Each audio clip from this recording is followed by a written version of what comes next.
Welcome to Film Strip, movie reviews presented by Continuous Play Podcast. These podcasts are spoiler-filled as we discuss the plots, characters, and themes of the films in review. All content used or discussed in these podcast episodes is the property of the respective owners and used under the Fair Use Act, Section 504, C2, Title 17. Welcome to Film Strip. I'm Jay. I'm Ron. This is our review of Black Panther, starring Chadwick Boseman, Michael B. Jordan, Lupita Nyong'o, Denai Guerrera, Martin Freeman, Andy Serkis, his crazy arm, and Forrest Whitaker. Directed by Ryan Coogler, released February 2018 on a budget of $200 million, already grossed $709 million as of this recording, and probably going to top that billion mark. And got to be like the highest rated Marvel Cinematic Universe movie to date of the 18 that are out there, right? Yeah, it's definitely at least up there for sure. I think that Avengers might have slightly better critical ratings, but only because it's a Joss Whedon joint. Yeah. But this thing is making such a ridiculous amount of money. Oh, and kind of built in knew it was going to, like it just, all I heard for in November and December was, nobody's talking about Black Panther. Nobody's talking about Black Panther. I was like, there's a freaking Star Wars movie out. That's why nobody's talking about Black Panther. Okay. And a Star Wars movie, by the way, that made a lot of people mad, we should say, in addition to being $1 billion, film, because people had to go back and make sure they were mad about it. And I was one of those, I'll say that. And now, but in January, man, the full court press was on. And I saw this everywhere. I saw tons of trailers for it. And one thing I'll say about the movie from the outset is they didn't blow too much in the trailers. That's one of the problems in the modern movies nowadays is they give away too much, I think. And this one, it really only gave away the goofy car commercial. The car chase scene that's in it. But other than that, it kept a lot of things close to the vest. So, we kind of knew what the story was, but we didn't really know what Michael B. Jordan was going to be doing. And from the trailers, would have thought Andy Serkis had a lot bigger role than he does. He's really not in the movie that much. And I would have never known Martin Freeman was in this movie until I saw it. I've seen the trailer that has one Martin Freeman reaction shot. But yeah. You're right. The trailer kept... they sold it basically on the fact that, hey, this is Black Panther. Go see it. Not that Marvel really has to do a lot to get people to go out and see their movies, but it feels like they were just leaning very heavily on this is a black superhero movie with a black director and mostly black cast. So, go get woke.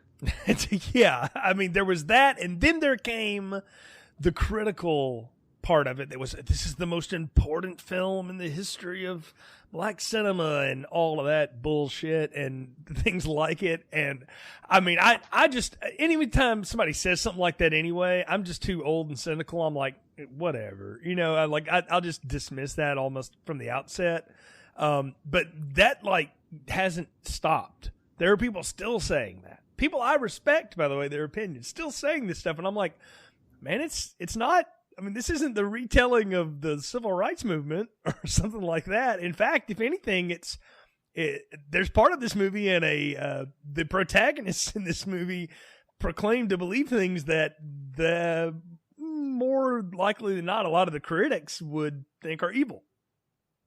Yes. A lot of the politics, especially at the beginning of the movie, a lot of Wakanda politics is very much from the alt-right playbook, to put it as delicately as possible to avoid being yelled at on Twitter.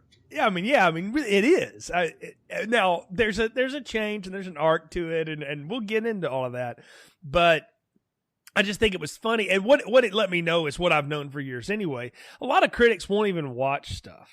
And then they just put, labels on it. And then the ones that do actually watch it and give it an eye, there's some of them that said, y'all are taking this way too seriously, and I'm with you, man. It's a Marvel movie. At this point, those things just print money. I mean, they're like Disney animated movies. I mean, they really are.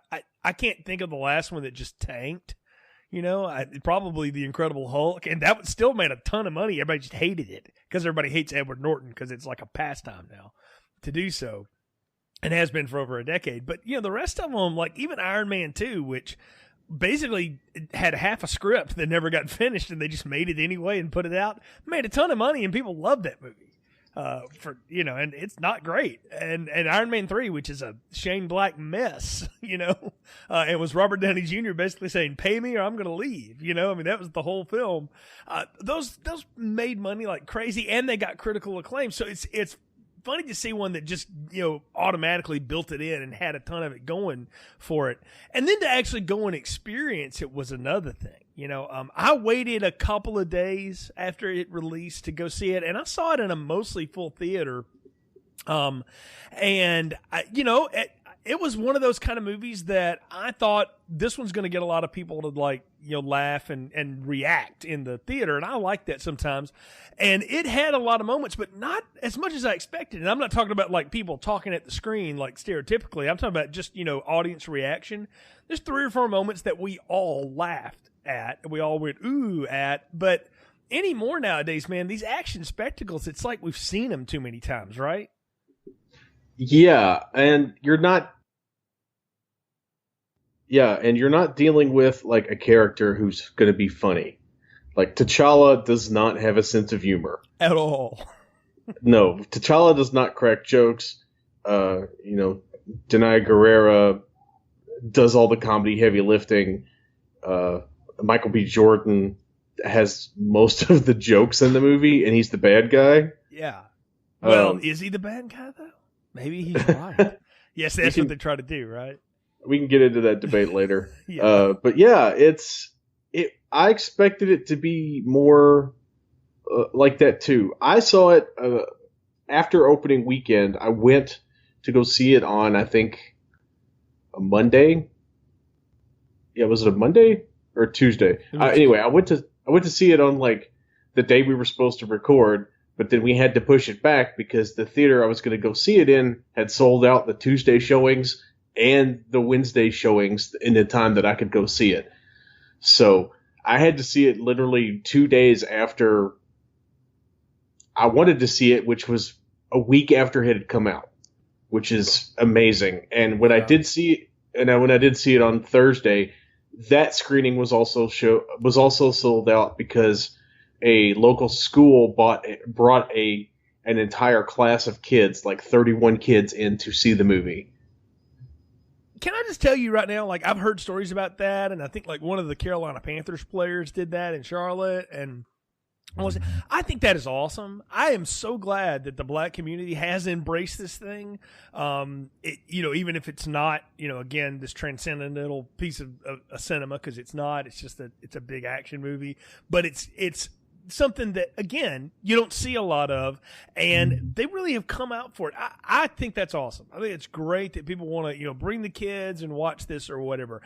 The funny thing about, like, bringing kids to this, because there were a lot of kids in the theater when I was watching, there were some of them sitting, like, on my row that were going, I don't get it. Like, I don't think the politics, like, land on them at all. Like, I don't think they understand half of what the antagonist's plight is in this movie. They just know big, black, shiny things, and I'm talking about the suit and, like, all the tech and vibranium and ooh-ah, Yeah, I don't know how much of the politics got through to the kids either, but, like, people laughed at the laugh line. Like, the kids laughed at the laugh line, so they got the jokes, if nothing else. And they were all super excited to see Black Panther, and it was actually, weirdly enough, it's probably the most well-behaved movie showing I've seen in this particular theater. Yeah, I've seen rowdier maybe because crowds we swapped at a Halloween sequel. I mean, like, really, it was kind of tame. I was a little surprised, like, for anybody. I just thought, I'll admit now, I've seen all the Twilight movies in the theaters, and there was a lot more noise in that thing. Than this. All the girls you couldn't shut them up,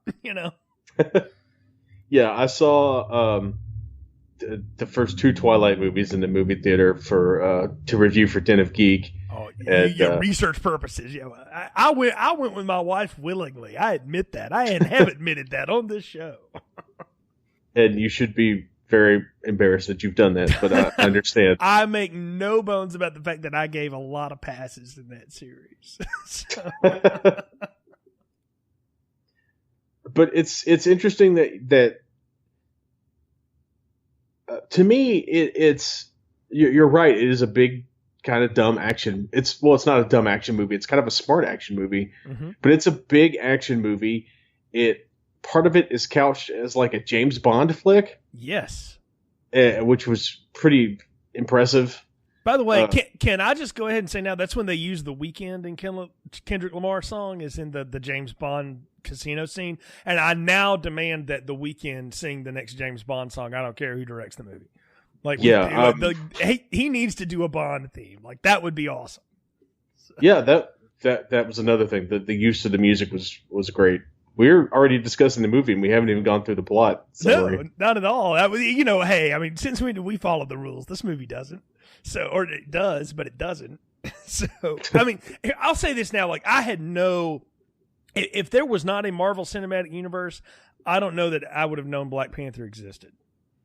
You know, I knew Black Panther from like appearances in the comic books, but like the fact that they made a $200 million Black Panther movie amazes me. And the Marvel as a film studio has taken like B-list properties, the properties that weren't good enough to sell to 20th Century Fox or Sony, and they've turned them into billion-dollar movie franchises. It's insane. Which have now bought things that Sony owns, Spider-Man.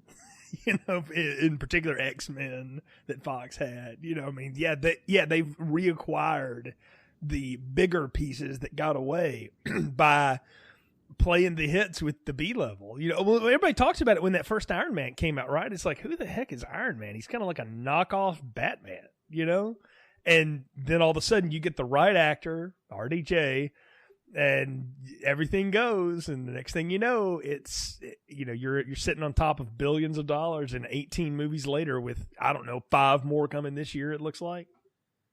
Yeah, at least. I mean, that's the thing. It's just like, I would say I get sick of these Marvel movies, but there's one every 5 months, so I really don't have time to. It's like they come out, and then there's another one.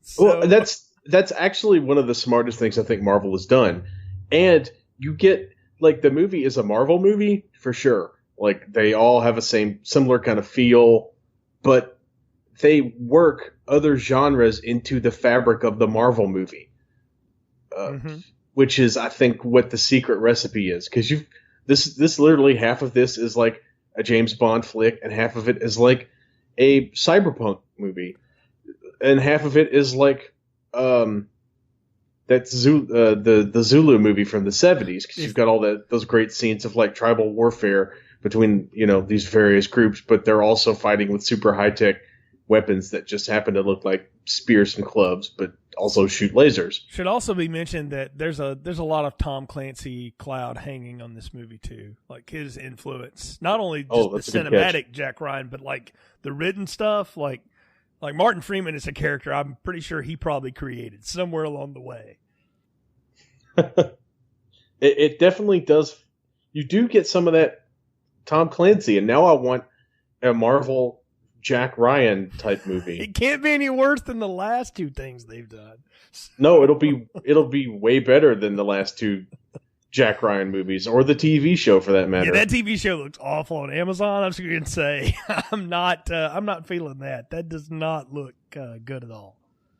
Maybe we can do that or maybe Marvel can do that with the Black Widow movie that they're going to have to make. That would be good, but like Hawkeye he doesn't need his own movie, but he needs like a decent role in that.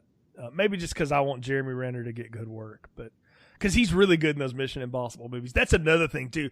The more recent Mission Impossible movies, like everything from 4 onward, Ghost Protocol and all that, that's heavy in this movie too. Like you can feel it. Yeah, but it is. I think it is a little more noteworthy than you're giving it credit for, because this is like Black Panther is a C-list superhero. Oh, yeah, that's what I'm saying. Like, I wouldn't have known who he was if it weren't for the MCU. You said you knew him from the comics. I was not a Marvel comic guy at all. I didn't really know this character existed until I heard people talking about it, and then he showed up in Cap Civil War, and which this movie basically picks up right after, and I wouldn't have known anything about him. So the fact that they've taken something that is, again, very niche and very minor and made a $200 million movie out of it just shows you the kind of house money, one, Marvel is playing with, and two, the fact that I think they know their audience, Ron. I think they know how to give them exactly what they want and give it just enough of a twist to make it different so that you don't know that Slice Zero is the same thing as Slice. Yeah, that's a good point. And they gotta know how popular these characters are. Like, how they have a built-in audience of kids who love Iron Man and the Hulk and all these. Like, my nephew among them has like an Iron Man and a Hulk, and he loves the Hulk. And, they gotta realize that there's gonna be some crossover, and by putting Black Panther in to one of the more established franchises, it's a great. You get the introduction, all the introduction you need for Black Panther out of the way. Yeah, and you can just jump right into a self-contained movie that is refreshingly small in scope. Mm-hmm. This flick's about the internal politics of an African country that's the size of West Virginia. That also doesn't exist. But yeah, it's very small. That's the thing about this huge action movie is how small it all really plays. But the best ones always do. I mean, really, the best movies convince you that they're this huge thing and they're really kind of small. Think about like a movie like the original Star Wars, right?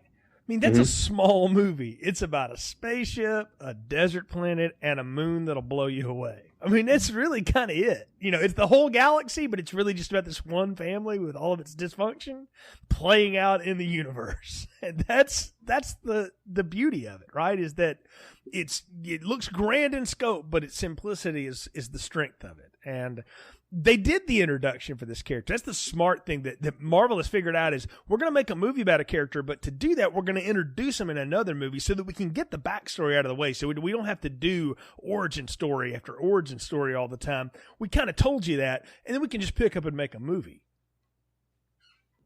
Yeah, and it works so well that way. To the point where I'm excited to see who they're going to just have randomly show up in the next, standalone Marvel movie.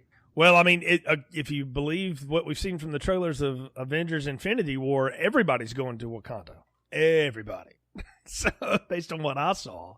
So, I definitely Cap and his buddy Bucky, but we'll get to that. I guess we do need to get to a plot summary, though, Ron, right? It's time to summarize. If you haven't seen this, then somehow you're listening to this. Spoilers. But we're going to try to summarize this. There's a lot that goes on in this one. I'm just going to try to cut the through line here. So, following the death of his father, Prince T'Challa returns to the hidden fortress African nation of Wakanda to take the rightful throne. He survives a fight to the death style challenge from a mountain tribe of Wakandans who don't revel in the technical marvel of the nation's supply of vibranium.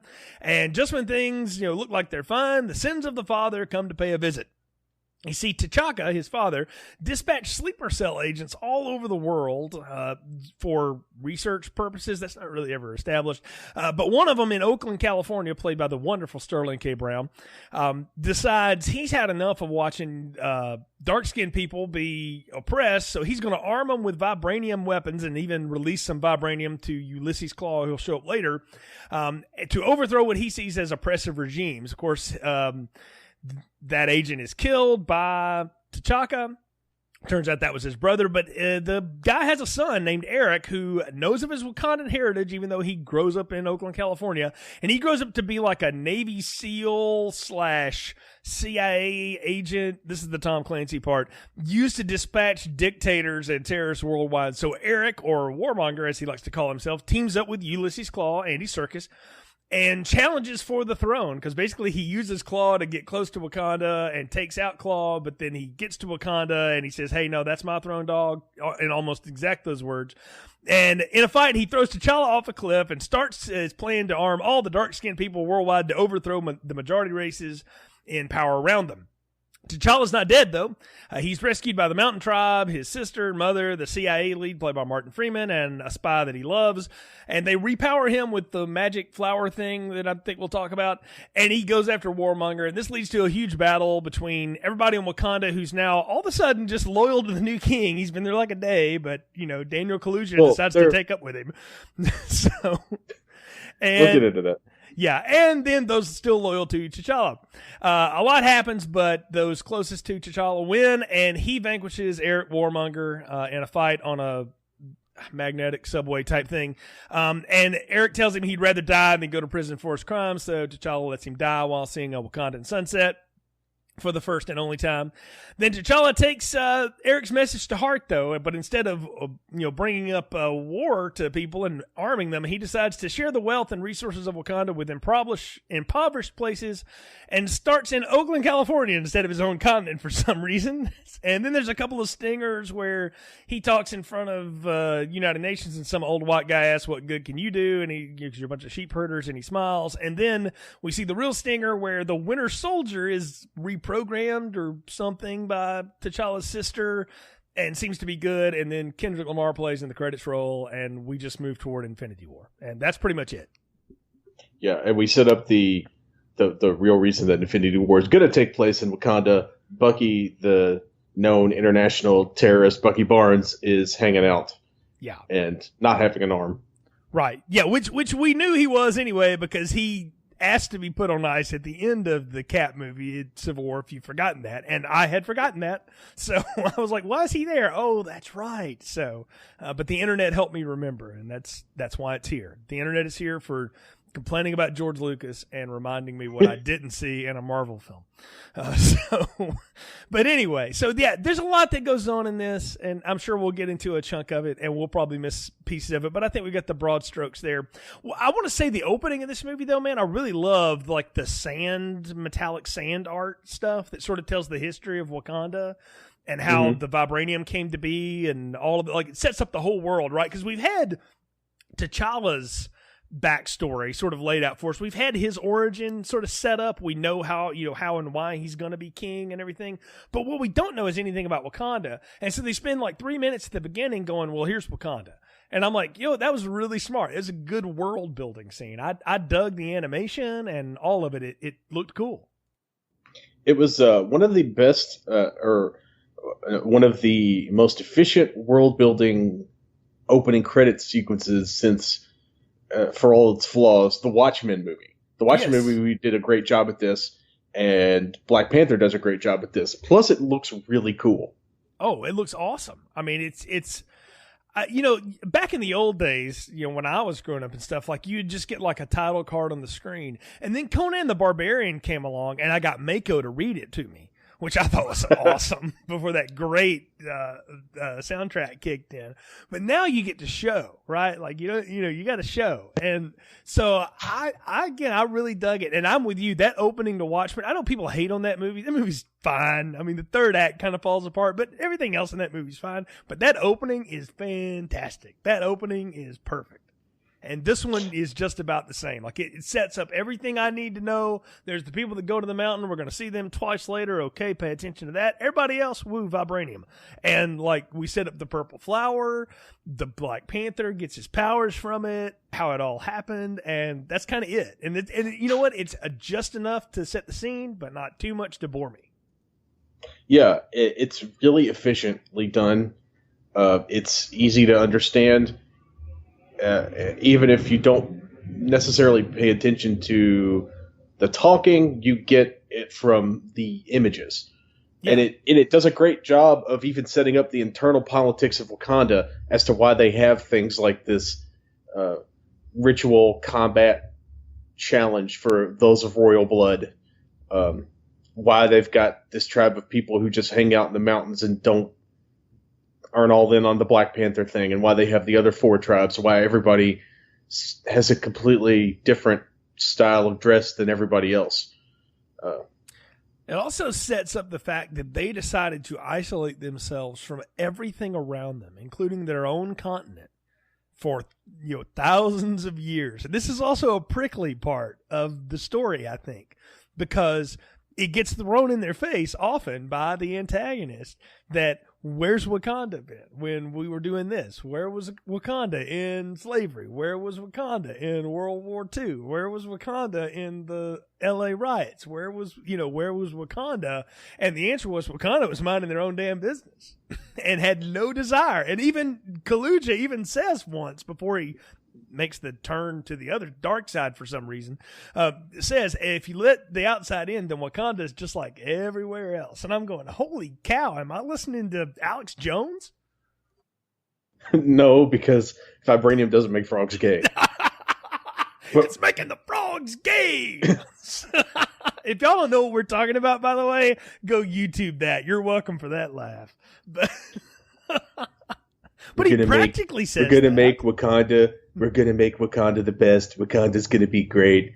It's me, President King T'Chaka. I've won all of the challenges.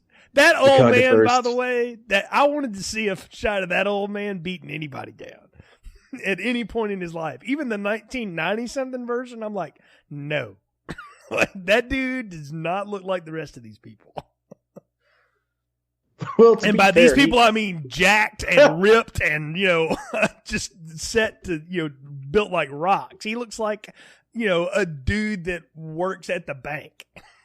But to be fair, he might have been ripped when he was a young guy. We saw him in 1992. He wasn't ripped Well, then. We don't see actual him, though. Look at him. He's in the Ghost in the Darkness. He's true. One of the guys in the Ghost in the Darkness, so he's pretty, at least he was physically fit. Plus, he's got the magic of the purple drink. That's just, we're gonna get to the magic of the purple drink, but I do like we get this whole thing as they're basically going to pose as a third world country so that they can be left alone. Because who cares, right? It's just another hole that you fly over, right? And that's their whole that's their security too, is that you don't really pay any attention to it. And then we go to 1992, Oakland, California, and I'm like, wow, I did not know we were going to be doing this. And then I get what I think is one of the best kept secrets about this was that Sterling K. Brown had a cameo in it, or an extended cameo, if you will, in this. And I don't watch This Is Us, but I watched every second of The People versus O.J. Simpson. And as someone who followed that case for years, and I read and listened to Darden and stuff, he had Chris Darden down. And it's one of the greatest performances ever. He's just a great actor. And he's in kind of it's a small role here, but he really gives it something. I dug this, and I dug the whole idea that, he's set up as, him and his boy are, going to rob a bank or do a heist from Payday 2 or Grand Theft Auto or something, right? Like, they're trying to do something. They got the kids' Matchbox cars, and this is where the van's going to go. And yeah, they're planning a bank heist. That's what it's okay. Yeah. And because it's going to fund whatever, they're about to lead. And then the ladies with spears show up outside the door. And it's just, it's Grace Jones looking. Yeah. And then when they walk in, I was like, oh yeah, they really do look like Grace Jones. And part of me was like, Grace is still alive and looks great. Y'all couldn't have cameoed her in this somewhere? Come on. They gotta save something for Black Panther 2, or more likely she's going to be in Guardians of the Galaxy 3. That's probably true. She is clearly from space. She's from Space Africa. That's what this place is, though. This place is kind of like Bizarro or Upside Down World Africa. Is Wakanda? Wakanda's basically a city from an anime, just with black people instead of Japanese people or weirdly white Japanese people. Do you know the first thing that passed in my head when they do the overhead shot? We'll come back to Oakland in 92 in a second. But when I saw that, I thought, oh, it's what The Last Airbender could have been if M. Night Shyamalan didn't suck. Nice. So I was thinking it's that live action Akira that they've been threatening to do forever. Oh, they'll never get that made. But there's just, hopefully not. Yeah, probably not. But anyway, back to 92, we see T'Chaka, the guy's name is Njobu, is that right? Yes. I missed on all that, and it doesn't matter because we know that he's his brother, and they all have this weird, like, glowing tattoo on their bottom lips. That was all never explained, and I don't understand. It's like a vibranium ink tattoo. That's what that is. Okay, that makes total sense then. So, he's like, you need to come back and talk to the council, and then he pulls a 9mm on him and gets Black Panther clawed in the chest, and that's it. So he kills his own brother, and they just leave the kid there. But here's the thing I was going to ask you.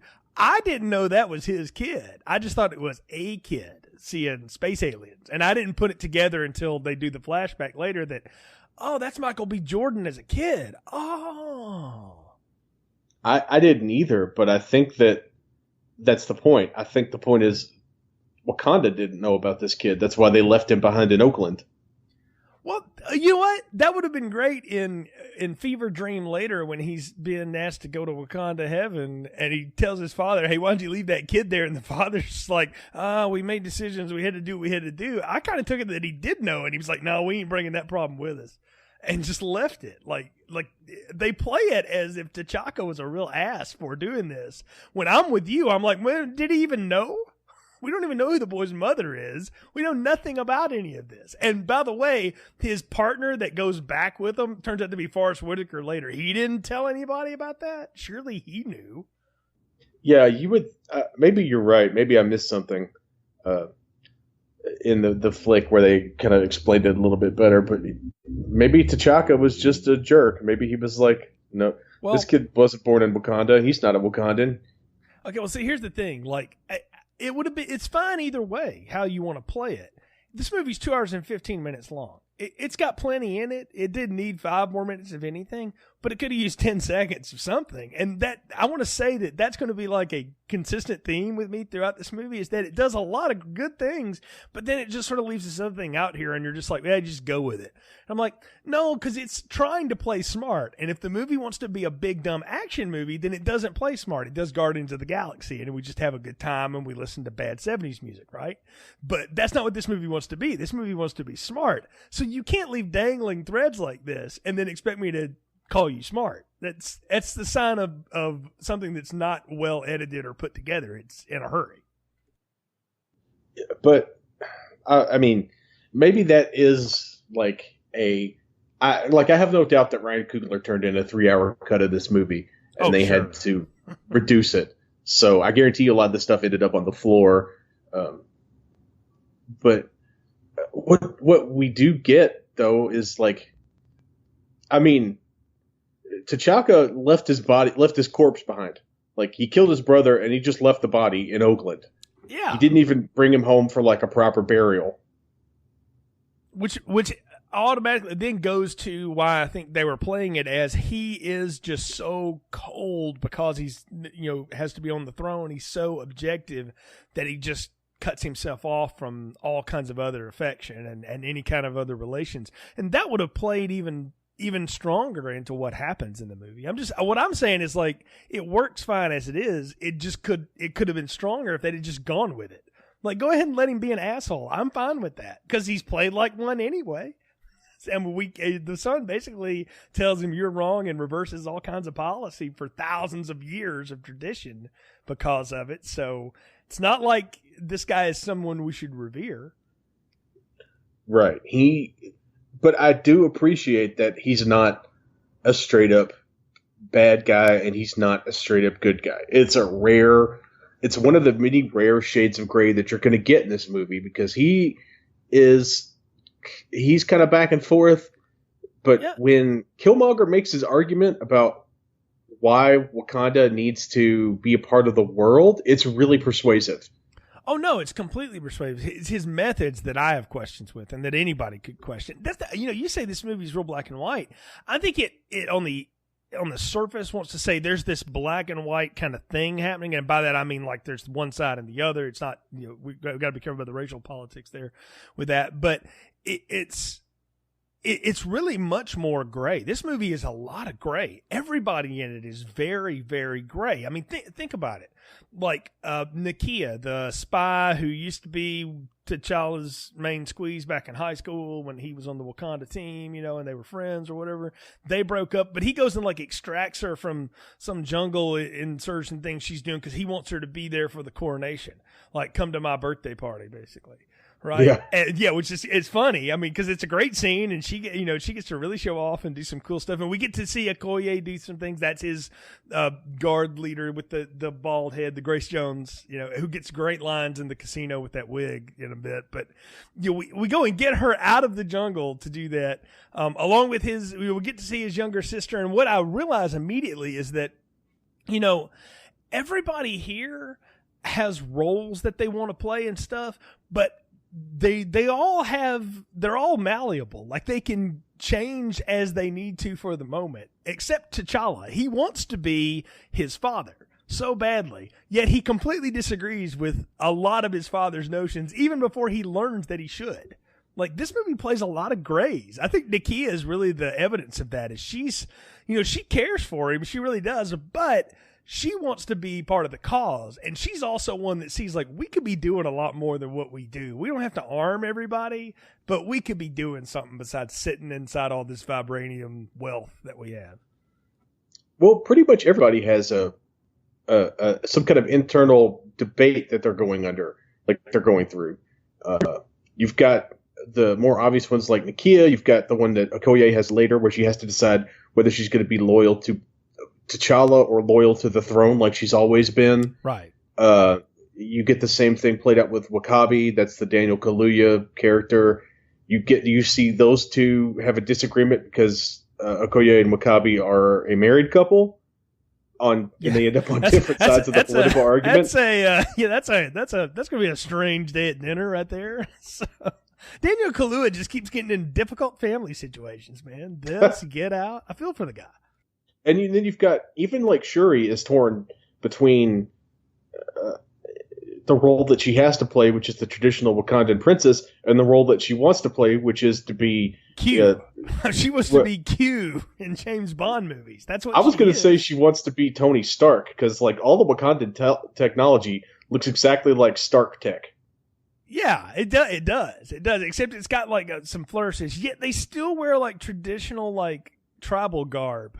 To do, I mean, it's a strange mix of things happening here. Well, she does complain about the corset that she has to wear. Yeah, she does. She's like, "Can we get on with it, please?" Yeah, she's very much the millennial in the group. Like, can we just get on with this? And actually, I think that's Ryan Coogler throwing a bone to the younger part of the audience that has no time for any of this. He's like, "Don't pick up your phone." She knows it's dumb too. We just have to do it. You know, it's just part of it. You know. And even like M'Baku later on, who I don't know Winston Duke from anything, but that's a big dude though. he was like the standout of the movie for me. Like between him and Letitia Wright, who plays Shuri, those two were my two favorite characters in the movie. Oh, Letitia Wright's awesome in this as Shuri. She's so fun. And but you know the M'Baku guy that you're talking about from the Jabari, the Mountain Tribe or whatever, that's a big looking dude. But and Chadwick Boseman is not a big man. I mean, he's more than average build, but he's not. I mean, he's kind of ripped in this movie, but he's not a big dude. This is a legitimately large person, you know, in front of him. And I mean, the way they go about it, that he could beat him down. Like I'm a wrestling fan, so I'm sitting there going like, this would be like if Finn Balor ever could really take out Braun Strowman. You know, which like they will try to convince me could happen, and then I'm like, that's not. No, there's no way. It's like that little man would be dead in 2 minutes. But you know, it's fun to think about, and they do have a fun little ritual combat thing. I love how he makes him tap out to the triangle choke too. He's like, "I'm not going to kill you, tap out."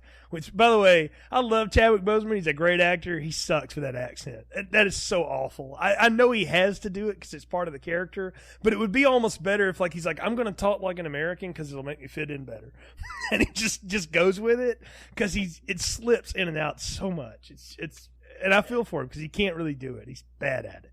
It's a hard accent. I mean, other people do it better in the movie. Like Sterling K. Brown handles it really well, I thought. Oh, yeah. When he immediately drops his English, his American accent to start talking in his Wakandan accent.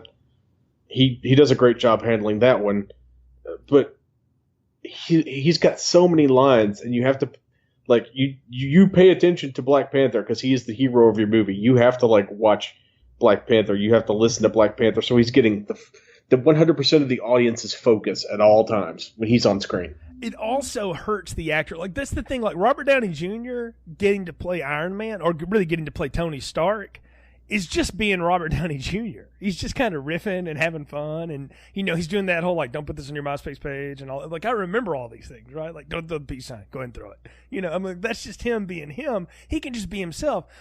Poor Chadwick Boseman's got to affect this accent, and he has to act like he has no emotions whatsoever. When we know he does, because it's all over his friggin' face. He can't hide them. Yeah.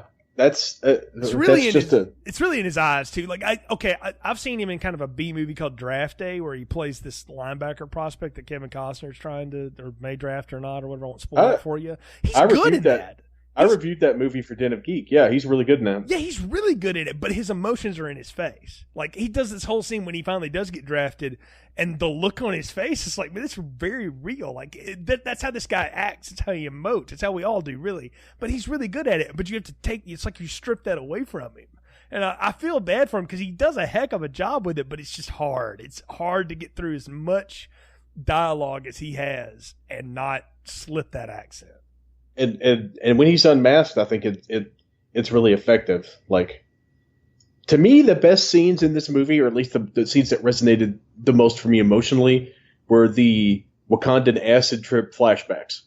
Yes, let's talk about those, because like when he becomes Black Panther, or when anybody becomes king in Black Panther, they feed you the purple drink of the purple flower. I mean, let's just call it out. That's what it is. It's silly, but it's from the comics, but it's I was sitting there going, I was like, Lil Wayne, Black Panther? You sip on some lean, then you have a seizure, and they bury you.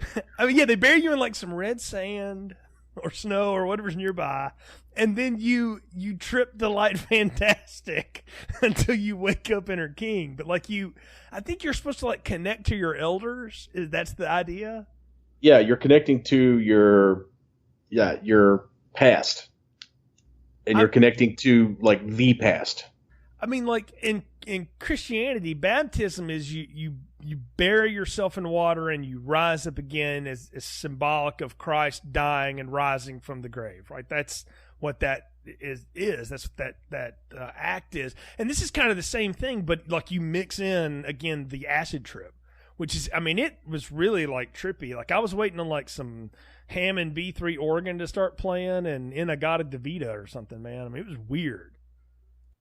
Yeah, Ken Kesey's going to show up. The guys from Easy Rider are going to ride by. Something. We're going to have a worm with like a Freddy hat and a Jason machete go, hi, how are you doing today, kids? Something like you got like random, a rabbit's going to talk to you. Hunter Thompson's going to be there snorting powder off a flea. There you go. You got that. And telling you how it's all the government's fault. Exactly. That's what I needed. But no, you just kind of go to the Wonderland or Alice in Wonderland forest and talk to your dad wearing a toga. Well, that was the thing. When it was T'Challa, he goes to a pre-vibranium version of Wakanda. Right. And he's connected to all of the Black Panthers that were before him. When it's Killmonger, he sees his dad. He goes back to Oakland because he has absolutely no connection to Africa.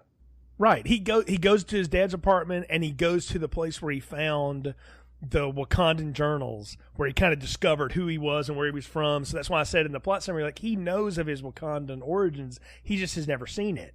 He even has lines where he talks about, I hear it's the greatest sunsets ever, and that's why he gets to see one before he dies, because we have to pay that off.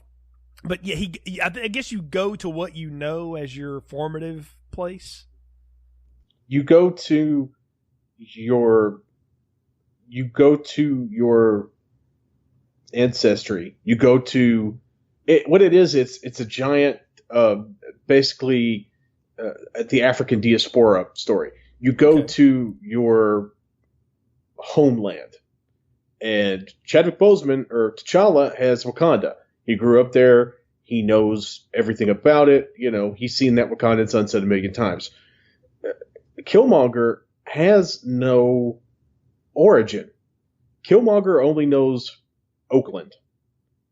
Right. Killmonger has no real concept of his heritage, what it means to be Wakandan, what it means to even be from the continent of Africa, because all he's got is those books and the ring.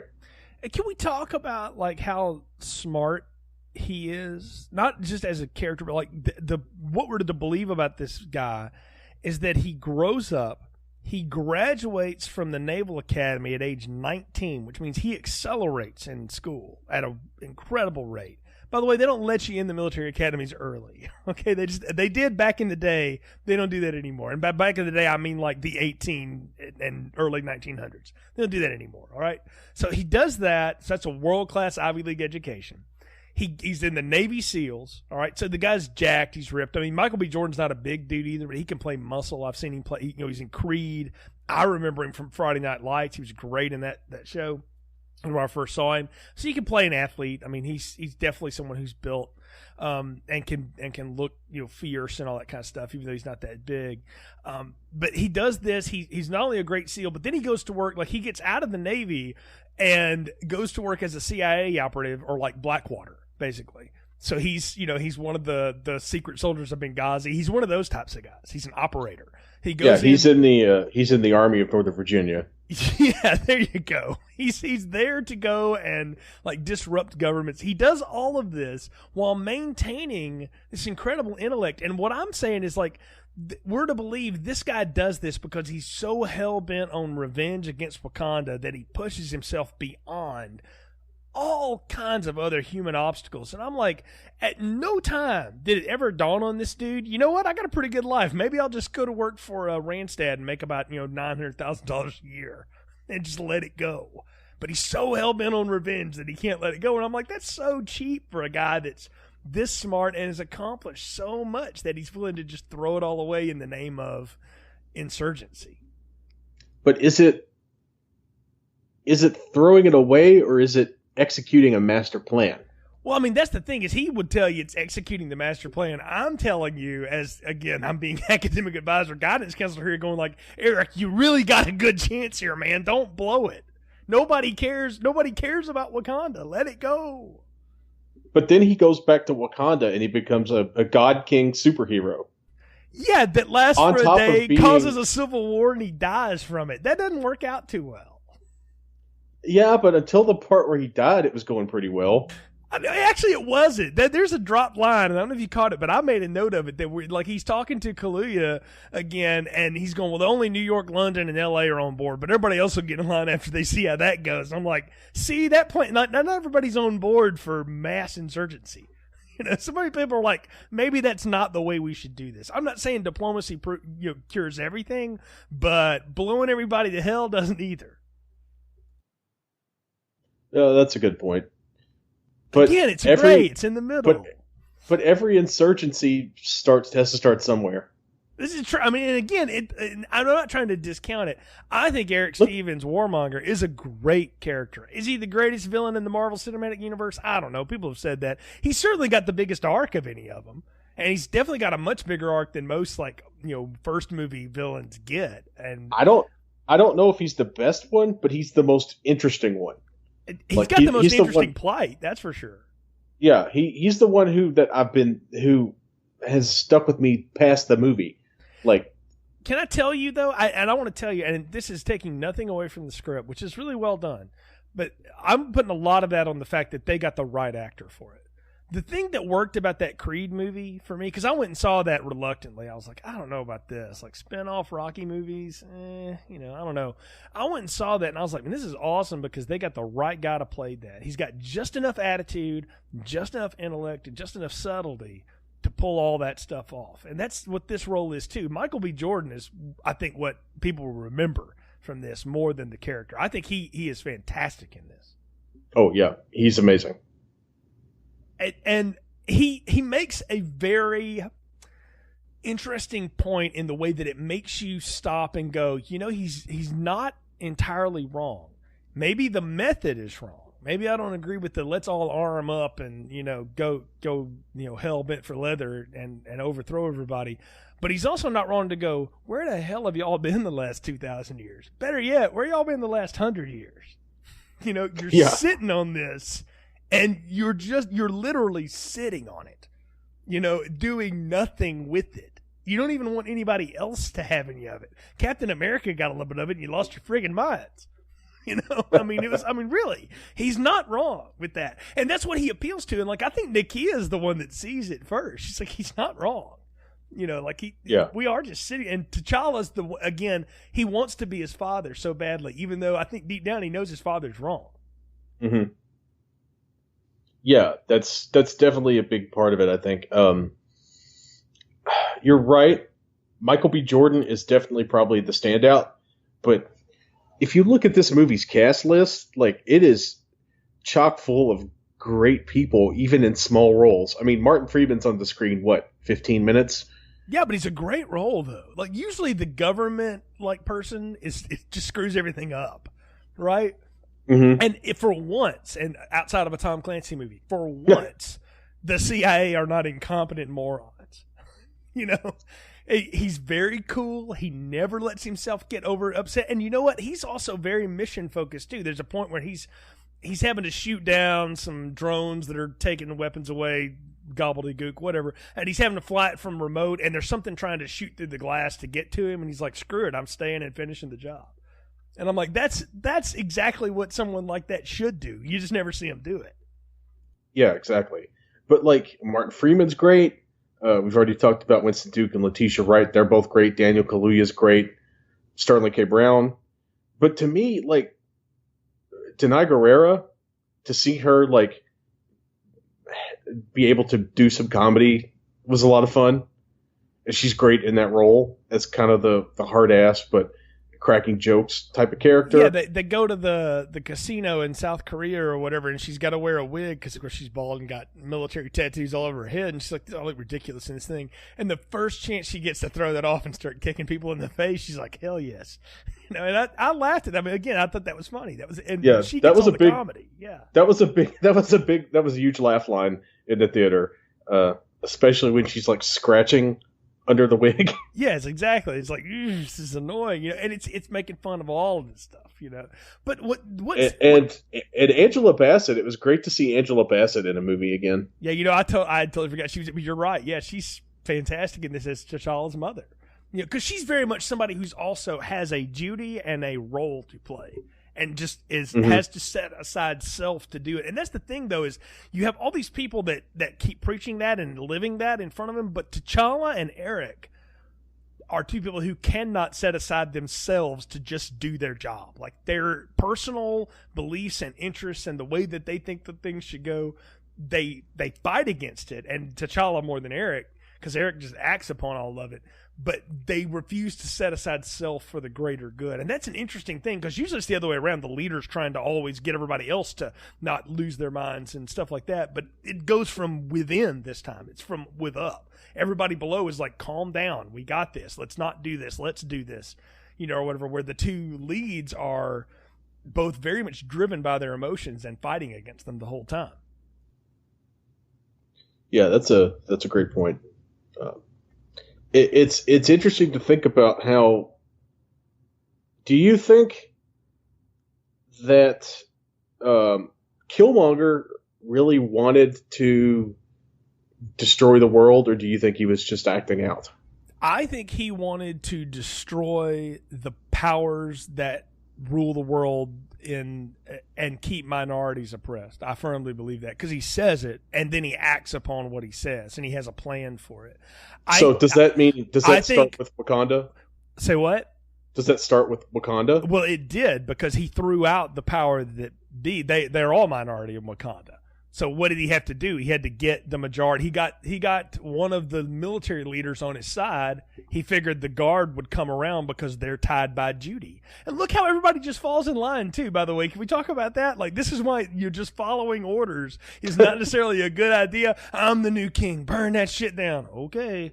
Then all the purple flowers are gone. I'm like, well, it was burn that shit down or I'll kill you. Well, yeah. To be fair, is a different I think his argument. line was, "When I say that shit, I mean it," or something like that. And I'm like, okay, I get it, but everything else starts to fall into place too. Ring mouth guy, everybody else, just is like, okay, yep, we're there. Because I guess they fear him because, well, I mean, he did beat the crap out of T'Challa and throw him off a cliff. So we can't.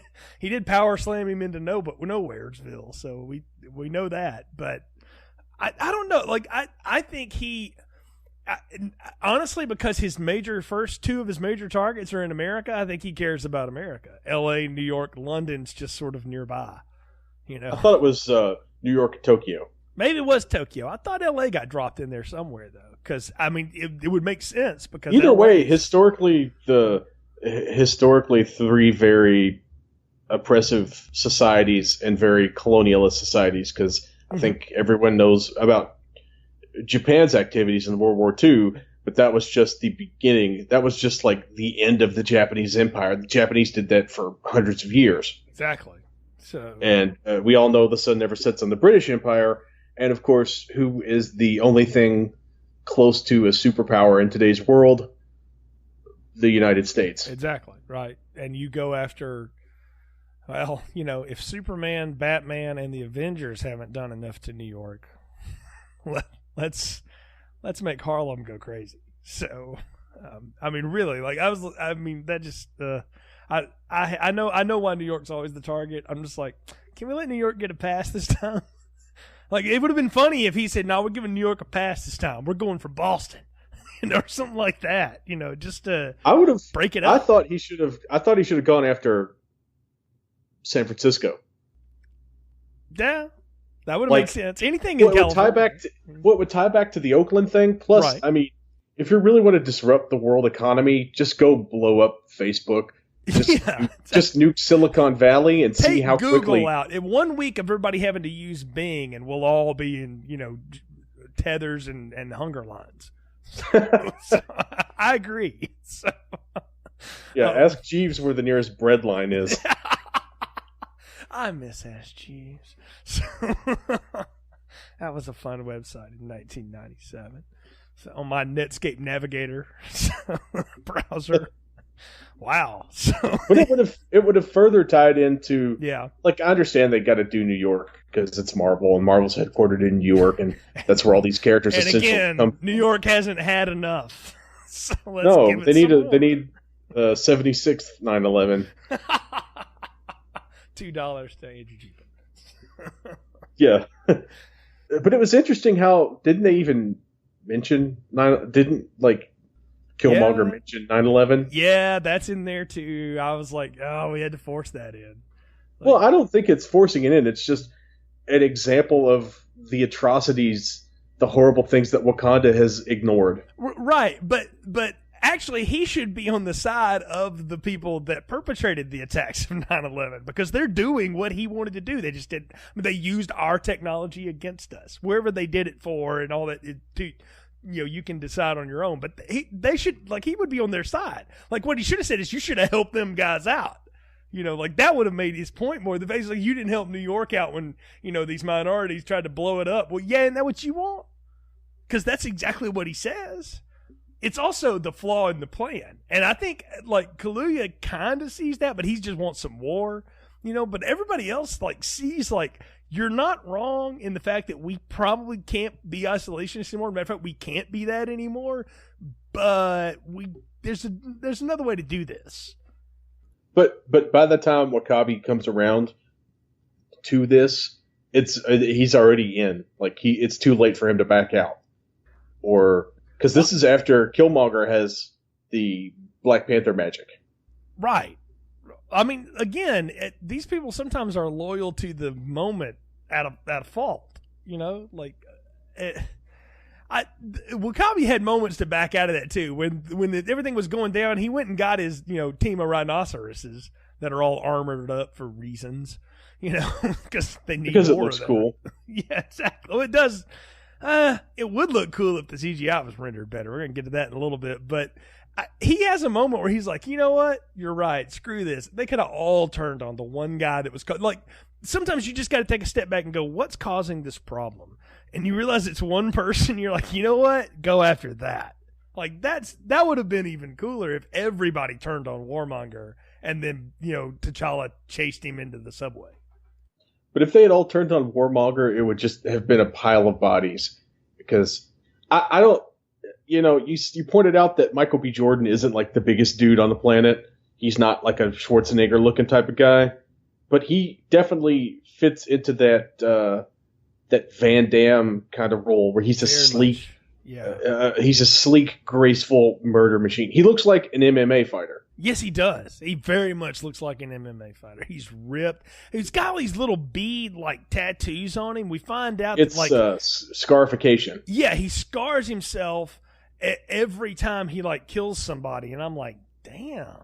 I mean, he's covered in them, and that's just like, I mean, it just leads to more badassness that he is, because he is. But you're right. He's a sleek, very ninja killing machine. You're right. And that's before he gets into that lean. Yeah, he got that from the Navy. So that's before they gave him purple drink and a gold suit. And that's one of the things I appreciate the most about Martin Freeman's character, the Everett Ross.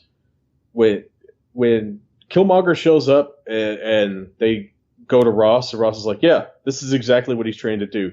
He goes into a small country in a precarious situation and assumes power. Like, this is what the CIA told him to do. This is like straight up School of the Americas, Iran-Contra type of stuff. And I appreciated that he was just, it wasn't like, oh God, he's the most dangerous guy in the CIA. It wasn't necessarily like he was some sort of extra powerful, like an extra CIA agent type. He's not an CIA agent. He's a CIA agent. This is what CIA agents do. Yeah, he was he was Special Forces. He was a Navy SEAL. But most of those CIA guys have a background in the military before they join the CIA, or they graduate from an Ivy League institution and join the CIA. So it's kind of like he is an exceptional CIA agent, but this is what the CIA does. This is the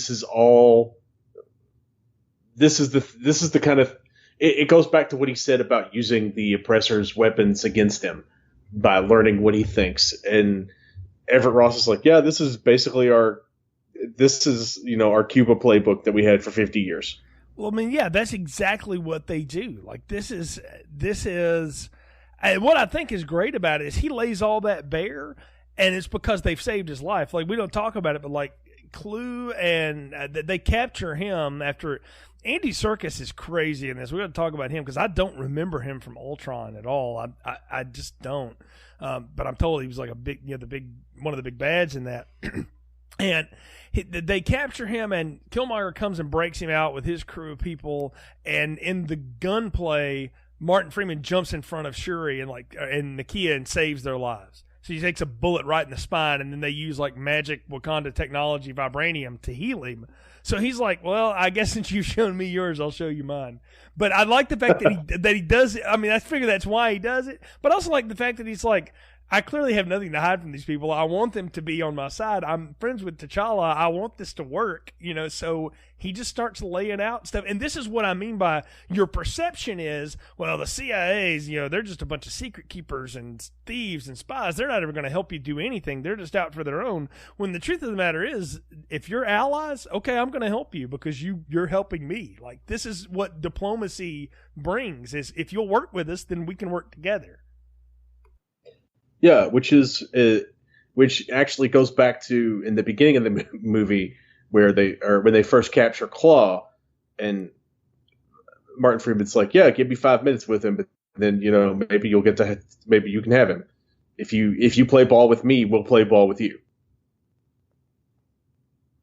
Exactly, and that's exactly what they're doing. You play ball with me, I'll play ball with you. And all that. And so it works out well. It makes his character interesting, though. That's the thing. Is like it could be just a throwaway nothing, and Martin Freeman really brings something to it and gives it something. Also, great American accent. I mean, I don't know what it is, man. British actors or foreign actors can do the American a lot easier than poor Chadwick Boseman having to do fake Wakanda. I mean, it just must be easier to twist the tongue the other way. The only exception I've ever found of that was James Marsters, who I didn't know was American until after Buffy was long over. So, I mean, because he's so good at Spike, and that Cockney British thing. But no, I mean, he's really, it makes him interesting. It also makes him useful too, because he doesn't just deliver exposition. He actually gets to use stuff and do things. Like we say, he stays in the fight long after he has to, because he cares, because he wants to be there. He wants this to work. And he also is one that, like, he even says something to T'Challa in that casino thing about, like, are you sure you want to get involved in this? Because this isn't what you do. This isn't how you play. And he's like, maybe you should, but this isn't how you guys do it. So even he's trying to draw them out of their magical shell. Yeah, it's the CIA essentially is just another tool for diplomacy. At least in the movie. I don't know. I don't necessarily know how much it works like that in real life. But yeah, it's definitely. He even seems to be aware that Wakanda does need to join the greater world at large, but he wants to make sure that it happens in a way that T'Challa is comfortable with, I think. Well, and that's the thing is, and what everyone has to realize is T'Challa's going to have to come up with this on his own, and he does through his own personal growth. He does basically by almost dying. You know, that's his personal growth journey. I was about to say he doesn't go to a Tony Robbins workshop or go in a sweatbox for a few hours with a Scientologist. I mean, he has to nearly die and go trip the light fantastic again, and then learn the truth. And the thing, he confronts his father with the ugly truth. And this is, again, the symbolism of this is obvious. It's that you can love and respect your elders, but also call them on the fact that you were wrong about that. Like that, no, we were wrong about that. And we got to fix that going forward. Like, you just can't keep doing the same old things. Yes, and it was paralleled nicely, I thought, by the similar Killmonger scene where he's talking to his father. And to me, that one little scene between Michael B. Jordan and Sterling K. Brown was probably the best scene in the movie, because you get a gamut of emotions. And it seems like, and I may be reading too much into it, that Sterling K. Brown, what was his name, Njoku? Yeah, Njobu. Njobu seems to realize what he's done, like what he's wrought upon the world, or what he potentially has wrought upon the world. And it seems like that it's because we see him cry, right? Yeah, he cries, and like Michael B. Jordan, Eric, like that's one tear loose, but he sort of just slashes it away without ever acknowledging it and everything. Because even he says like, "No tears for me," what have I done? Like I think he realizes again in that afterlife position that, hey, maybe we could have done this differently. Maybe I should have said, look, can we at least like help some of these people out in some of these places or something? But he believed that the system was so rigged, even in his own world, that there's no way that they were going to try to affect the system that was rigged against people in the outside world. So he just took matters in his own hands, which is that's a good example of how things get screwed up anyway, right? Mm-hmm. And it's an interesting example of it's an interesting fictionalized example of real world African politics.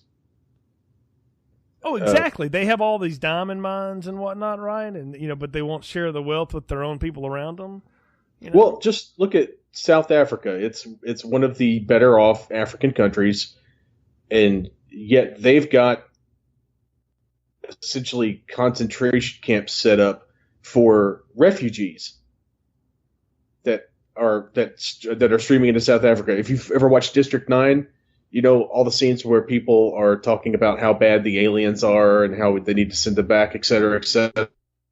That is real life. The filmmakers of that flick went out onto the streets of Johannesburg and asked real South Africans what they thought about the refugees that were coming into their country from nations worse off than South Africa. Right. So even in like Africa, there's not much of let's help out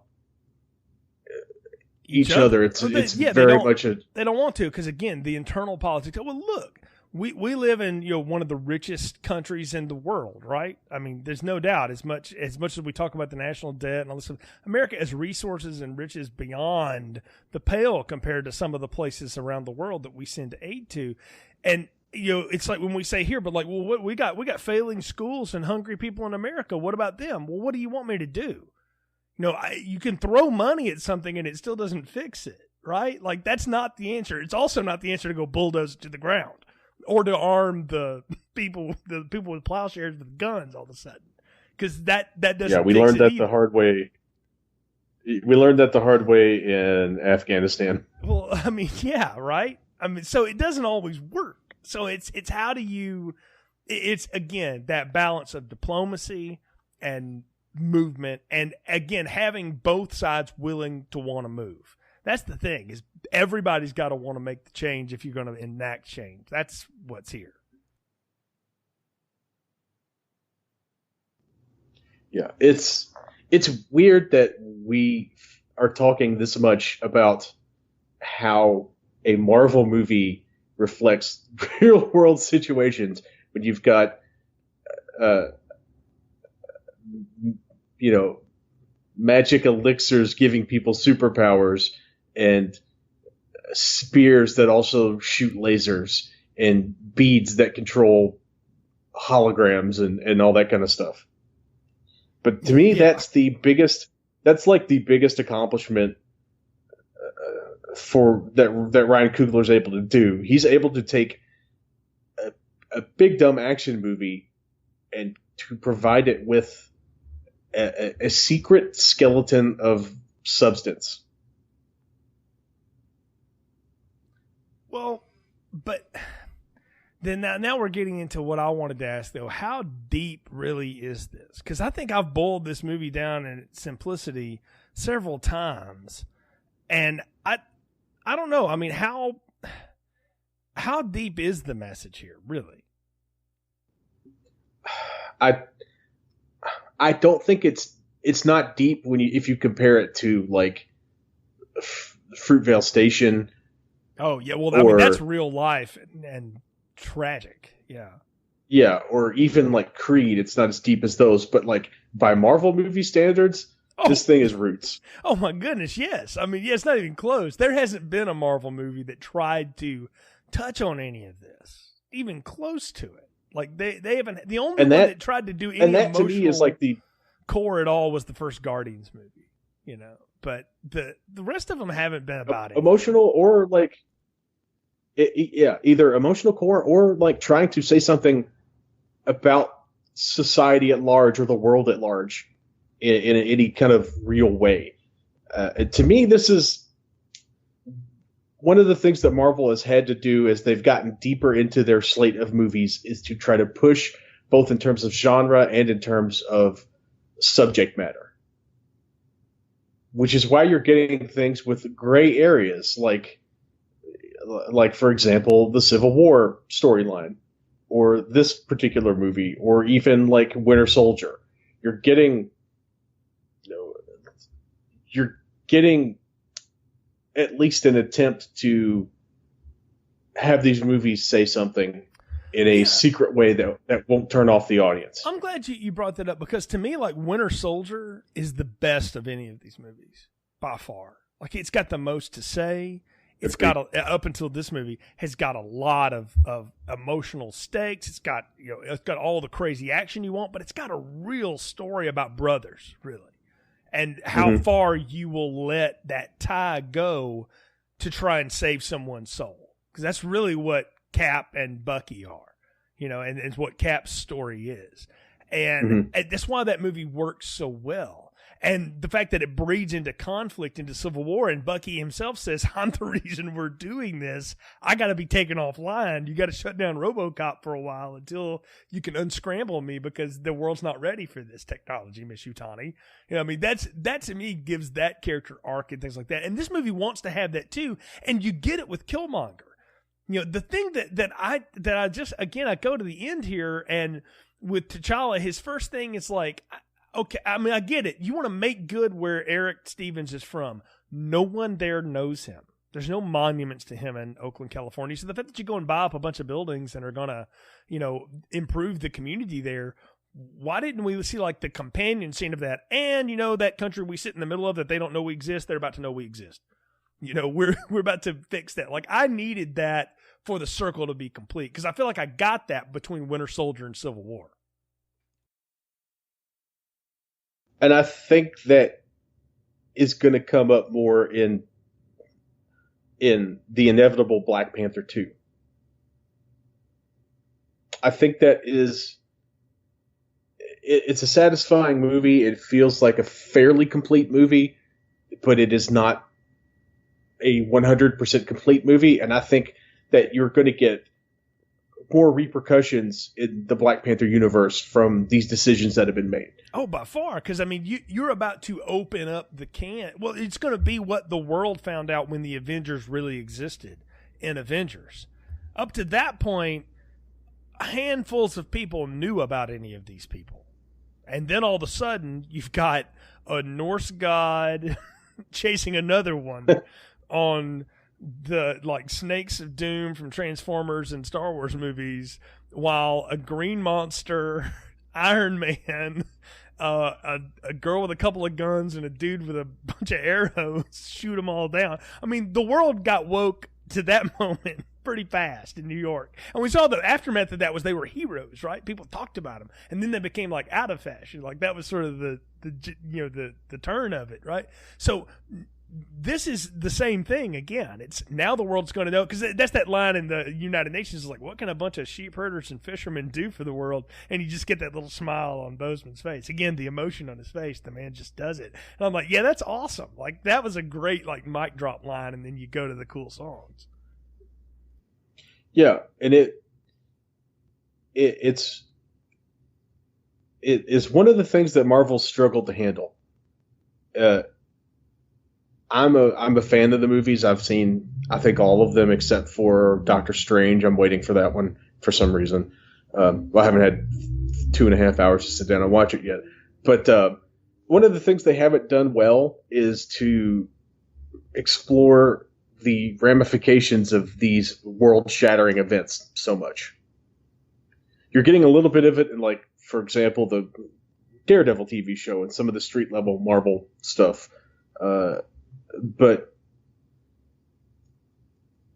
there hasn't been necessarily as much attention paid to, look, this guy has a nuclear reactor stuck in his chest. This guy turns into a giant green murder monster. You know, this secret spy organization has a flying aircraft carrier ship. You know, super soldiers are real things that happen. You know, Tony Stark built all these murder robots. You know, these are things that happen that you don't see the repercussions of. And I think this is the first step to kind of seeing possibly more of the effect that this kind of thing has on the world at large. Because that much vibranium is going to essentially revolutionize the Marvel Earth. You would think it would change everything, right? If it's as that's the thing about vibranium that I also don't have quite a grasp on, and maybe I missed it. You can help me with it. So it's a meteorite that like infects everything, and because of the meteorite's capabilities mixed with the Earth, is what it makes the elements the way it does. I mean, it creates that flower and all this other stuff. But is it like reproducing, or is there an actual like finite amount of it that we can measure? My understanding is that there is a finite amount, but that Wakanda is sitting on the entirety of that finite amount. It's essentially like how China is sitting on the world's biggest supply of rare earth elements that are needed to make things like computer chips. I mean, there are other places in the world that have those, but China has them the most accessible, and they are the most willing to pollute themselves to extract them. So that is basically the rare earth elements are some of the most important and expensive elements on the face of the earth. There's a finite amount of them. They are incredibly valuable, and this is essentially the Marvel Universe version of those rare earth elements, because vibranium is incredibly strong and incredibly light, as we've seen with Cap's shield. That thing should weigh 50 pounds, and it doesn't. And it has conductive properties. It's basically like super platinum. I mean, essentially. Yeah, it's like this. It's some kind of super element. I mean, I get that, right? But like what I was getting at was, if there's a finite amount to it, then that's actually that could be part of the argument that T'Challa and T'Chaka and other Wakandans can make to, like, look, we'd love to go out and solve all the world's problems, but that's not how this works. And even if it did, it would be a poor idea, because when this is gone, it's gone.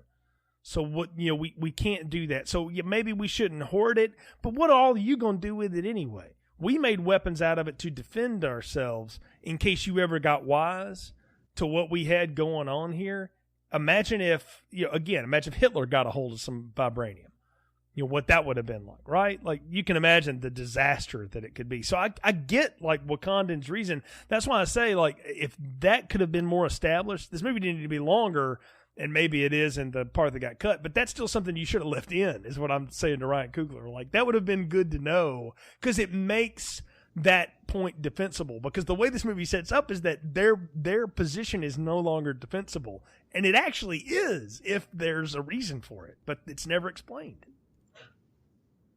But they're also sitting on an entire mountain of vibranium, and they haven't even scratched the surface of the resources that they have,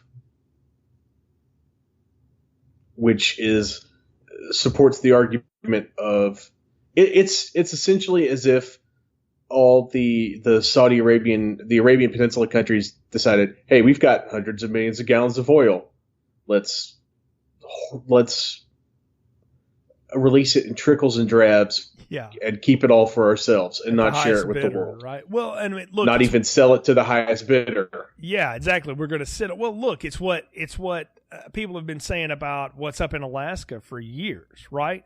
America's sitting on all of this. Why don't we tap our own wells? Well, because we don't think they're going to last forever. Maybe that's it. Maybe, like, we needed Wakandans to argue about, like, well, we really can't affect the amount of vibranium left, to people going like, no, vibranium is going away faster than you think. Like, we needed Wakandan Al Gore to do the inconvenient vibranium truth. And then all of this sort of, we could have had that debate too. But then the movie would have been entirely too long and would have been 800 times more boring. But I mean, again, though, you see what I'm saying, though, right? Like, that would have added to the drama. This movie's full of drama anyway. That would have just strengthened it, like, in my mind.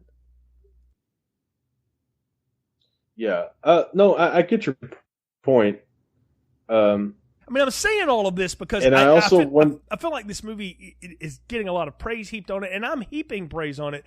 But I want to say that it's not perfect. Like, there's holes in this that need to be explored, and that's one. You were saying, I didn't mean to cut you off, but I just wanted to get that out. And I think that I really think that they're setting up something for the second and the third movie, should Ryan Coogler come back to it.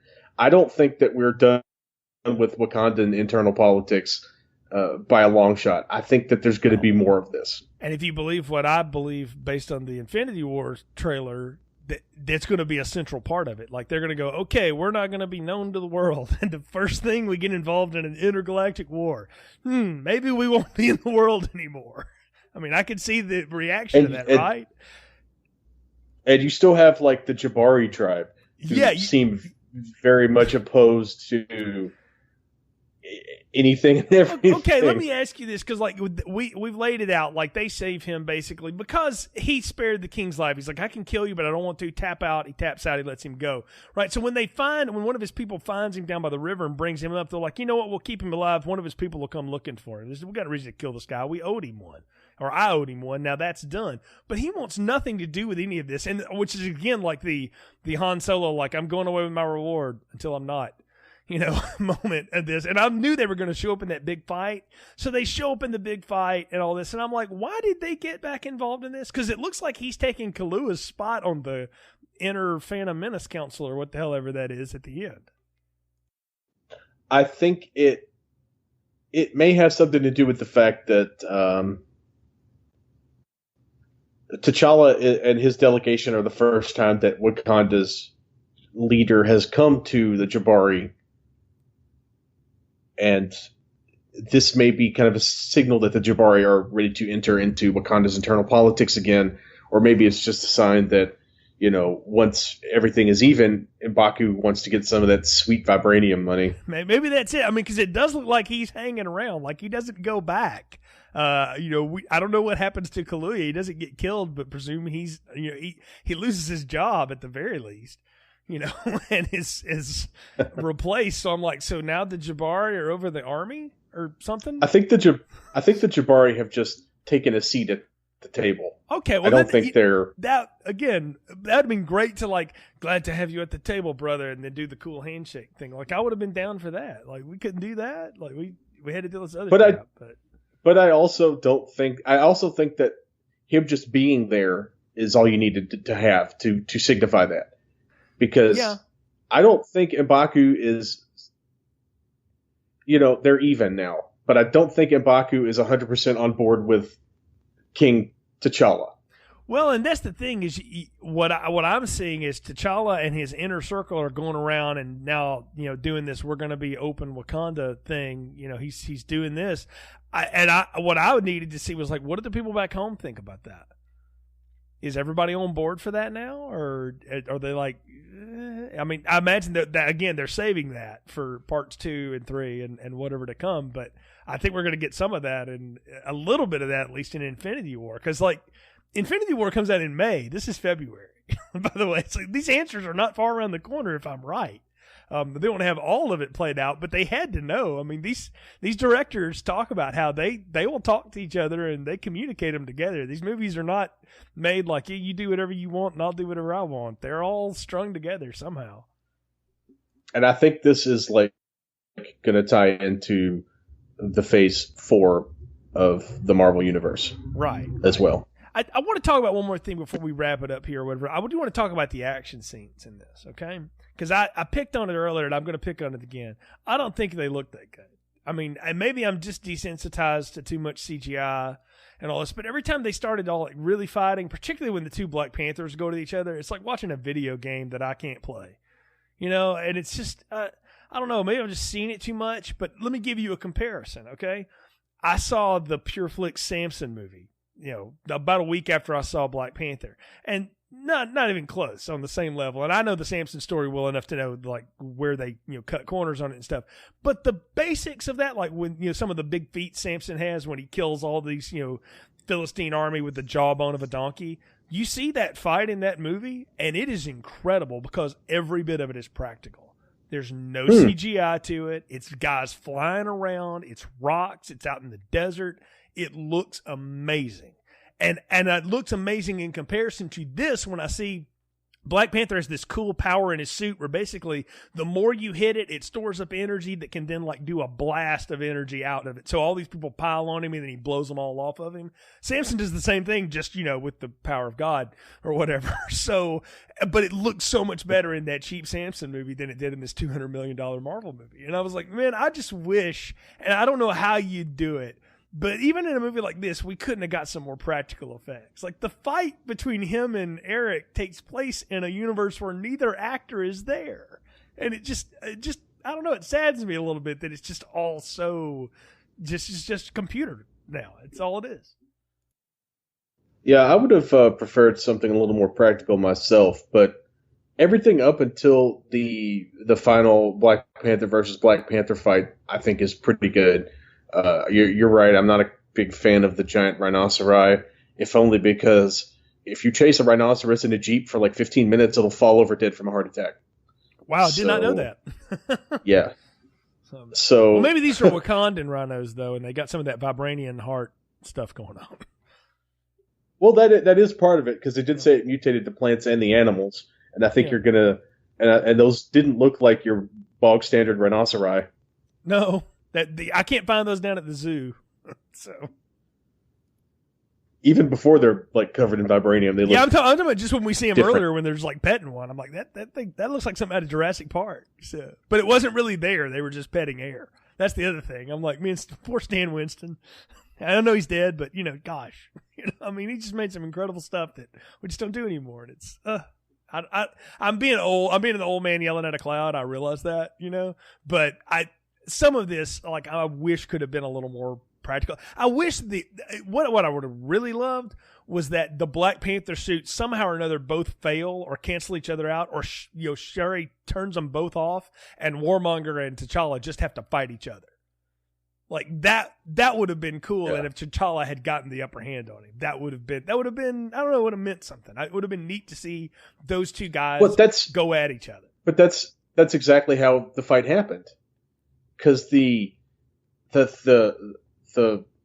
maglev train thing that they fell on, those sound dampener looking deals, nullify the effects of vibranium, which is why he's able to stab him to death at the end. Right. No, I get that that's thematically what happens. I'm talking about, like, as an action scene, those suits stop working and those two guys in a non-computer generated place have to go at each other the way they're doing on those cliffs. Okay, I get it. The fight scenes before, the challenge fight scenes are, I mean, I know they're shot like in a fountain in Atlanta or whatever, but like they're two guys going at each other in a physical environment with nothing else but so themselves. They should have pulled the helmets off. Yeah, if they could have pulled the helmets off and somehow or another pulled the Black Panther magic out of both of them. I don't know how you do that. Get a shaman, I don't know, call Willow, from Sunnydale to do it for you. But you pull that out of them and they just have to go mano a mano. That would have been cooler to see. And I would have liked that more than the Frogger on steroids that we got at the end of this movie. Yeah, the final fight was the least satisfying part of it. Yeah, the third act of this movie is incredibly not satisfying. Like, everything builds up to the moment that he takes control, and then after that, it's just a speed race to the end. I did like the some of the individual fights that you get in the big brawl. Like, I like the part where Killmonger squares off against the Grace Jones guards. Yes, that one was pretty good. Again, Coogler knows how to shoot this. Have you seen Creed? That looks like no other Rocky movie because he had a genius idea about how to shoot that in one shot with a camera moving around the guys, like a bird's eye view of watching a fight, and it was amazing. It looks awesome. It's the part of that really holds up in the fight scenes, and some of these fight scenes look great, but everybody's holding like plastic CGI crap to fight with, and I kind of just want everybody to throw all that stuff down and just go at it. Just go at it one time. Just you could even give Killmonger another damn catchphrase. Let's do it old school, son. And just go at it like we did on the playground in Oakland. Whatever. Like, I would have enjoyed that more than what I got to see. I knew it was all leading up to he's going to somehow or another wait to the right moment to stab him when the sound dampeners are on or whatever. Like, that's coming from 100 miles. But that's the thing, though, is like usually that would be the end of the villain. He dies because he removes that from himself and bleeds to death. Because he has this great line about, like, bury me at sea with my ancestors who jumped off the slave ships because they knew that was better than being held captive because I'm not going to jail, basically. And I was like, what a damn hard way to go out. But for this guy, I mean, it makes total sense because as intelligent and gifted as he is, he's so hardened against everything that he's hell bent on Wakanda burning down. And when he fails, kill me. Yeah, that's it was kind of nice to see him just face his death so directly, or to basically cause his own death so directly. And I think that is the only way. I don't think this is a character who would reform. I don't think there's a way you can Bucky him. No, and you're right. And I think that's why that Bucky scene's in there. It's setting up another movie, too. But I think that's in there to show us the contrast. We talked about this way back when we reviewed Heat, me, you, and Kurt. And we talked about that showdown between Pacino and De Niro at the end of that. When Pacino shoots him, spoiler alert for a 20-something-year-old movie, Pacino shoots him twice in the chest. And De Niro says, I told you I was never going back. And like they shake hands as De Niro dies, right? And I'm like, but there was no way that guy was going out, because he says it earlier in the movie. He's like, I'm not going back to jail. It's like, you'll have to kill me because I'm not going back to prison. And that's pretty much what this guy said too. Is like, I'm not going to be prison. And again, he's been trained to, if you're a SEAL or you're a CIA operative and you're caught, you take that pill or you're like, kill me. I ain't telling you nothing. And because that's what you're supposed to do. So he goes out the way he's supposed to. I didn't want him to come back. I mean, he's a great character, but he's not someone that wanted redemption. That's the difference between him and Bucky, too. Part of Bucky got tapped into by Cap. He's still human. There's still good in him, Vader style. So he wanted to be taken offline until they could fix him. This guy just wanted to watch the world burn. Now I've mixed everything together and we're all confused. I have a dream of seeing you at a cafe. So there's me in a bad accent. There we go. So, all right, now we're even. Yeah, I think Chadwick's a much better actor. So I'm just gonna say that. I just thought you were making fun of my bad Donald Trump from earlier. No. Actually, your Trump was pretty good. So. I would say, what you were doing was a good Alec Baldwin doing Trump. That's what you were doing. So, I mean, that's what I was going for, because I don't listen to actual Trump. Well, neither does anyone else, by the way, including the Russians. So everybody let it go. But anyway, that's enough politics for one day. So, well, you got anything else to add before we wrap it up here, Ron?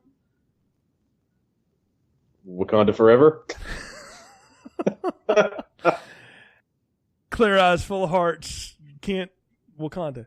So that's what I wanted Eric to say before he died, but I didn't get that. So, well, we're at the part of the podcast where it's time to give final thoughts and popcorn ratings. So what are yours for Black Panther? I'm going to go with a large popcorn. You're right. It's not a perfect movie. I think I liked it a little bit more than you did. I can see a lot of the things that they were trying to do. I really appreciate Ryan Coogler as a director, and I appreciate the fact that he's got a different take on the Marvel movie from the ones we've seen before. And as I've said in the podcast, this is how Marvel kind of keeps their formula fresh, but without deviating from the Marvel formula. This one is smart for the comic book genre. I think it's really well acted. Even, Chadwick Boseman, as handicapped as he is by the accent, I think he does a great job. The secondary characters are some of my favorite in the Marvel universe. Shuri is going to be a breakout star. Is going to be a breakout star character. I'm already looking forward to her first meeting with Tony Stark. I think that's going to be a lot of fun. I like M'Baku, and I think that he is going to possibly have a lot to talk about with Captain America, since they're both kind of old school guys. I like the movie as a standalone flick, and I think it's going to integrate into the greater Marvel universe in an interesting way. And it is a fascinating social phenomenon, because Black Panther is doing what George Lucas tried to do with Red Tails. George Lucas wanted to make a 1940s war movie propaganda flick for a black audience that didn't get those in the 1940s and 50s. Ryan Coogler is trying to do a superhero movie for the black audience without alienating the white audience, and I think he's been wildly successful at that, judging from both critical reception and the box office praise. So I'm going to give it a large popcorn. I was very satisfied by it, and I would like to go back for seconds, and I hope that Ryan Coogler does come back for seconds, because he seems very thoughtful about what movies he will and won't do, because he turned down the chance to do Creed 2. And I know that if Marvel tries to put him in a situation that he doesn't want to be in, he'll walk away from that without thinking twice. I want to say, I know I've been critical of a lot of things in this movie, and it's really been purposeful because I felt like no one was asking questions, and they needed to be asked, and I was just going to be the jerk that asked them. That was pretty much it. I had a blast watching this movie. I really did. I want to go see it again in theaters, and I caught it in a 2D this time. I want to go to see it in the big D or 3D or something, because I think it would look amazing at that. I had a lot of fun with it in the theater. When I walked away from it, I made myself sit and try to think about all the things it was trying to say, and did it say them right, what could have done better, and all that, and try to be critical about it. But that said, I had a blast with this movie. This movie's a lot of fun. It's a lot more fun than most of them. I'm bored with Marvel movies. I've said it before. I have like Marvel lash. I just, almost don't care about half of it anymore. And was really wondering, like, am I even going to bother with Infinity War? I'm just going to wait on that one until, home video, I'm going to go see that now just because I know T'Challa's going to be in it, and some of his people are going to be in it. It's going to be great. At least what they're doing is going to be really good, I think. And I can't wait to see what they do with this next. I hope Coogler's involved too. I think he does great work. He's always done interesting. I've seen all 3 of his films. They're all very interesting and very different from each other. I'm curious to see what he does next outside of this too. I'll watch Michael B. Jordan and Chadwick Boseman read the phone book. All right. In fact, I would love to team those two up in like a buddy comedy and just see what happens, because I think it would be good. They have good on-screen chemistry. And we've talked about them, but I need to say it again. The female cast in this, though, steals this thing. Steals it for me. They are the most fun characters to be around. I don't want them to get their own spinoff movies. I just am glad to see them are going to be a part of the main dish going forward. And I dug this. This is large popcorn for sure. It's not perfect. It's not the greatest movie in the history of all time or anything like that. But it's a lot of fun. Even if you don't care about Marvel movies and you don't care about all the politics and all the stuff it's trying to say, you just want to see a really smart action movie with some grit to it, go see this. Yeah, it turns into a CGI fest at the end. That bothers me because, again, I'm an old man yelling at a cloud. Maybe it doesn't bother you, but the story is totally digestible and a lot of fun. So I'm definitely down for more of this if this is what they've got going. And I with you, I like the way Marvel can throw us a swerve every now and then and give us something different. They did that with Thor Ragnarok. Those other 2 Thor movies take themselves way too seriously.